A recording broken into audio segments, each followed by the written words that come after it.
Chers amis, bonjour. Nous sommes le lundi 14 juin 2021. Il est 8 heures. Quelques news de l'Arménie, de l'Artsakh et de la diaspora arménienne. Tout d'abord, l'Arménie. Donc la bonne nouvelle était venue hier. On l'a su même c'est samedi en fin de soirée. La libération de 15 prisonniers de guerre arméniens. Détenus en Azerbaïdjan qui ont été libérés et qui sont arrivés en Arménie. Des négociations pour ces libérations. Nicole Pachinian, qui l'avait annoncé, a ensuite félicité, a remercié particulièrement l'Europe, Charles Michel, les États-Unis et la Géorgie. Donc nous avons appris que en fait Irakli, le premier ministre géorgien, avait quand même eu un rôle important dans ces négociations. Également les États-Unis, avec l'envoyé, donc le sous-secrétaire d'État américain chargé de l'Europe. Donc ils ont eu un rôle clé dans cette libération.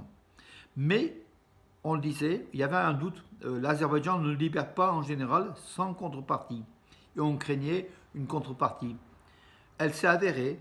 Bon, ça n'a pas été confirmé par Yerevan, mais ça s'est avéré que tout simplement que la partie arménienne aurait donné à la partie azérie le plan des mines, des champs de mines placés autour de la région d'Ardam, la ville d'Ardam, au Karabakh, en Artsakh.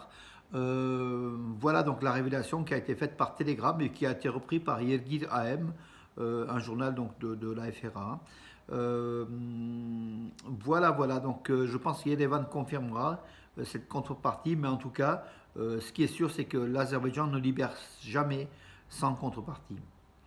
Deux agriculteurs donc, de la région du village de Terre, dans la région de Sionik, avec leurs tracteurs, en faisant les travaux des champs, s'étaient retrouvés en Azerbaïdjan, sans le savoir. Ils ont été capturés par les forces azéries. Puis, après des négociations par l'intermédiaire des Russes et puis des Arméniens, ces deux agriculteurs ont été rendus donc, à l'Arménie, sont revenus dans leur village de Terre avec leurs tracteurs. Donc, c'est une région donc, du Sionik, Terre. Ce sont des villages qui sont frontaliers. Wow. Mais à tout moment, on peut se retrouver en changeant de territoire. On peut se retrouver en Azerbaïdjan sans le vouloir.